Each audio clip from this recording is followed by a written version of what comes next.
نبی کریم صلی اللہ علیہ وسلم کا ارشاد ہے، امام احمد بن حنبل انہوں نے اس کو اپنی کتاب الزہد میں بیان کیا ہے۔ وہ فرماتے ہیں کہ نبی کریم صلی اللہ علیہ وسلم نے فرمایا، صلح اول هذه الامة بالزہد والیقین، اس امت کا شروع کا حصہ نیک ہوا، صالح ہوا، کیسے؟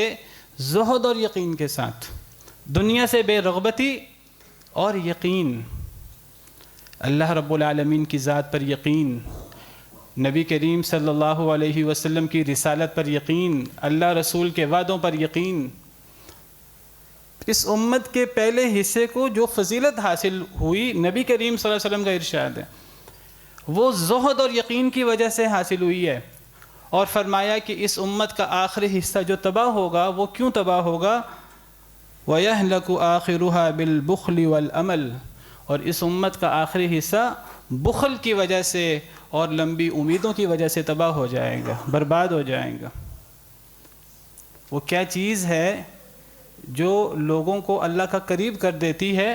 وہ یقین ہے جو ہمارے دل میں ہو، وہ ایمان بالغیب ہے۔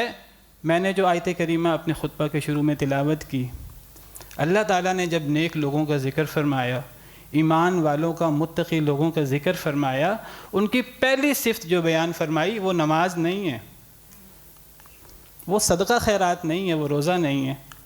الذین یؤمنون بالغیب، متقی لوگ وہ ہیں جن کے لیے قرآن میں ہدایت ہے، قرآن جن کو نفع دیتا ہے۔ وہ کون لوگ ہیں؟ الذین یؤمنون بالغیب، جو بن دیکھے ایمان لاتے ہیں اللہ رب العالمین پر، نبی کریم صلی اللہ علیہ وسلم کی باتوں پر، آخرت پر اور آخرت کی جزا اور سزا پر۔ انہیں وہ یقین ہے کہ جیسے وہ آنکھوں سے اس کو دیکھ رہے ہیں۔